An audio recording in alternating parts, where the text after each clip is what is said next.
Mencuatnya isu kenaikan BBM dipicu oleh berita adanya perang antara Iran dan Israel. BBM naik, BBM naik, BBM naik, BBM naik. Isu ini memang sengaja dihembuskan untuk membuat Indonesia kacau. Biasanya, para buzzer, para pembenci pemerintah akan memanfaatkan cerita-cerita luar negeri untuk meyakini netizen Indonesia bahwa memang akan ada kejadian yang sangat tidak mengenakan, diantaranya kenaikan BBM. Isu ini sempat membuat kacau di negara kita dengan mengantrinya orang-orang yang ingin nyetok BBM sebelum BBM dinaikkan oleh pemerintah.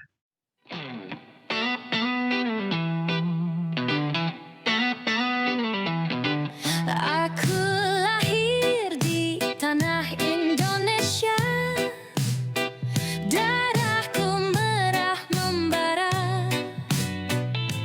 cintaku pada negeri ini menyala-nyala. Aku siap melawan musuh negara, meski hanya dengan kata dan data. Jiwaku mengembara selalu terjaga, ku amati setiap wajah senusantara. Dan disayangkan bahwa tokoh-tokoh politik tanah air juga ikut manas-manasin cerita ini. Manas-manasin netizen Indonesia dengan narasi-narasi yang menggiring publik untuk melakukan chaos. Ternyata faktanya bahwa BBM tidak naik dan justru dialah yang menginginkan BBM dinaikkan. Mungkin dia sudah kehabisan modal untuk Pilpres 2029. Tentang BBM, bahan bakar minyak, yang sekarang ini mengalami masalah kenaikan harga akibat perang di Timur Tengah itu. Maka untuk mengatasi itu, jalan yang pertama yang baik kita laksanakan, harus kita laksanakan, ialah menyelesaikan harganya sesuai dengan harga internasional itu. Karena ada dua hal. Dengan menaikkan harganya, maka subsidi kita berkurang, sehingga fiskal kita tidak terbebani terlalu besar. Kedua, justru kalau kita naikkan harganya, maka pemakaian BBM akan berkurang. Orang akan menghemat. Dan ketiga, yang memakai BBM itu kan yang punya mobil dan motor, dan tentu lainnya. Bagi yang punya mobil tentu mampu untuk membeli dengan harga yang motor tentu menghemat, jangan banyak bepergian.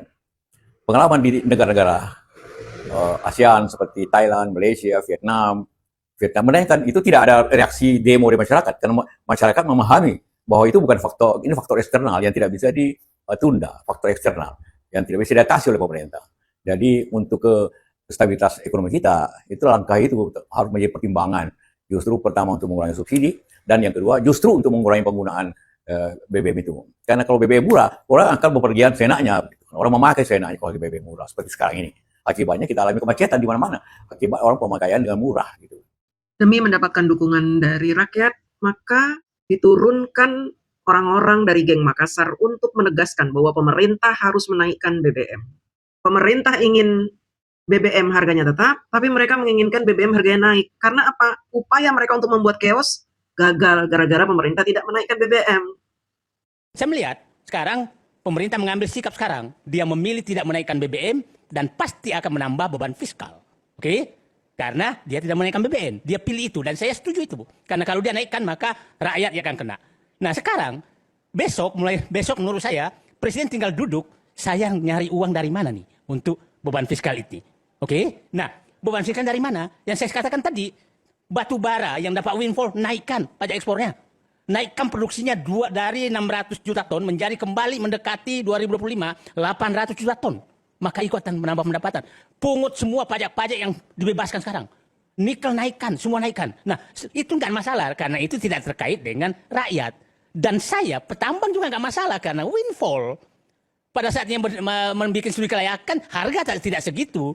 Adalah sangat naif kalau ada windfall tidak dipungut negara. Windfall itu bahasa Indonesia rezeki nomplok gitu lah. Rezeki nomplok. Nah, rezeki nomplok dari perang. Nah, jadi menurut saya tinggal duduk itu dari batu bara dapat berapa, dari tembaga dapat berapa, dari nikel dapat berapa, dari boksit dapat berapa, itu gunakan semua untuk menutupi beban fiskal.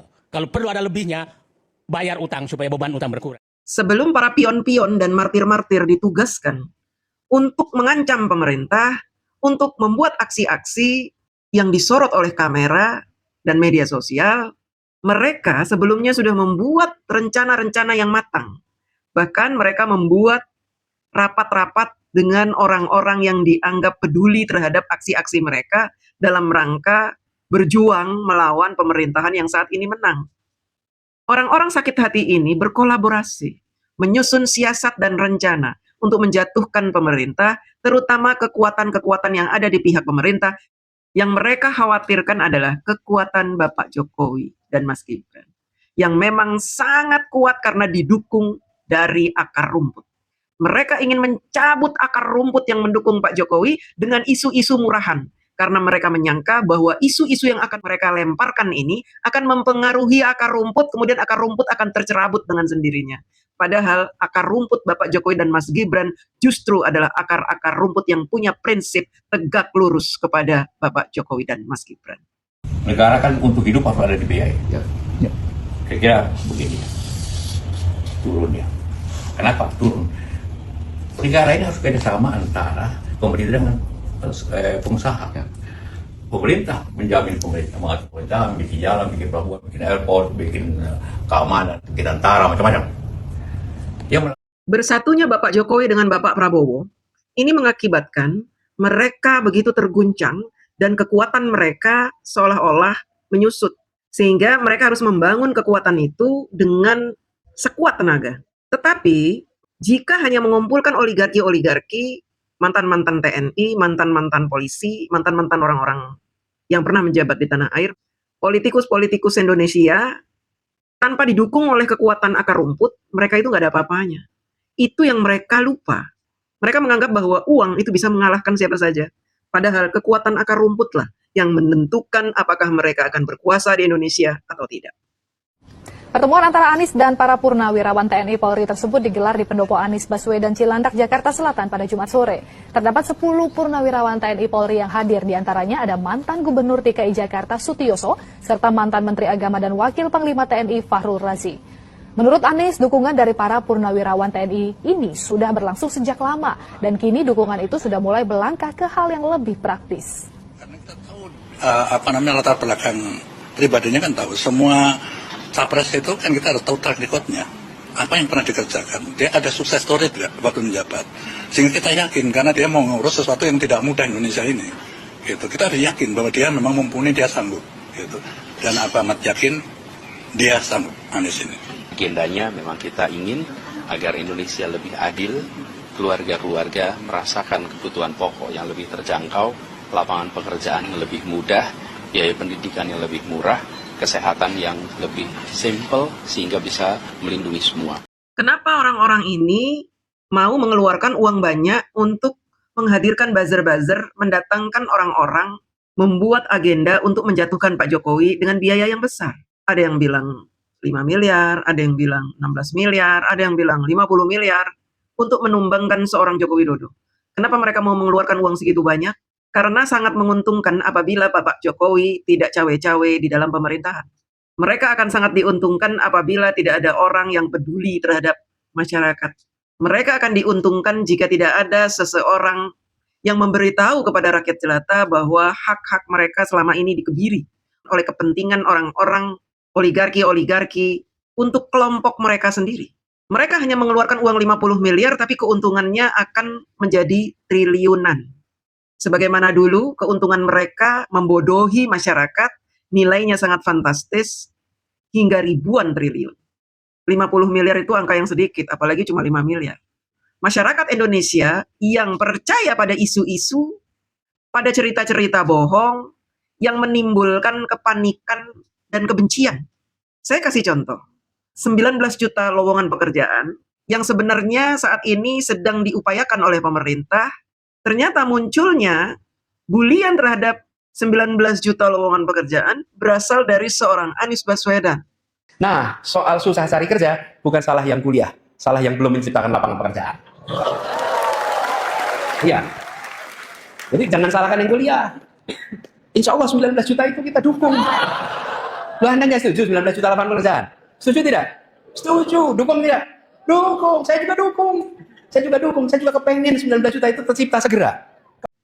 Capres kalah yang merasa sakit hati, dikalahkan oleh rakyat jelata yang memilih Prabowo Gibran. Merasa bahwa mereka ini adalah pemenangnya.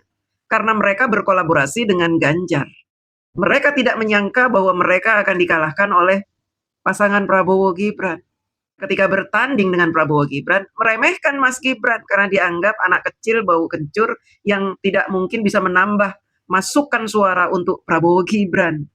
Saya bisa memastikan, dan itu diskusi di kelompok sangat elit di oposisi, dan saya sepertinya tidak ada jalan keluar memperbaiki bangsa adalah menjatuhkan dua-duanya. Setelah itu kita ambil alih. Itu keluar kata-kata. Dan saya berdiri, saya menyatakan saya tidak setuju cara itu. Karena yang akan terjadi bukan jatuh dua-duanya, tapi kembalinya geng Solo oligarki dan mengimbau kepada Presiden Prabowo sebelum rakyat marah memajukan Bapak, Bapak mundur saja. Masih banyak orang jujur dan pintar. Karena dari diskusi tadi kita lihat Prabowo sebagai presiden menjalankan mau-maunya sendiri, melanggar semua tatanan hukum yang telah ada. Itulah yang pada kesempatan yang saya sampaikan kepada bapak-bapak, ibu, saudara.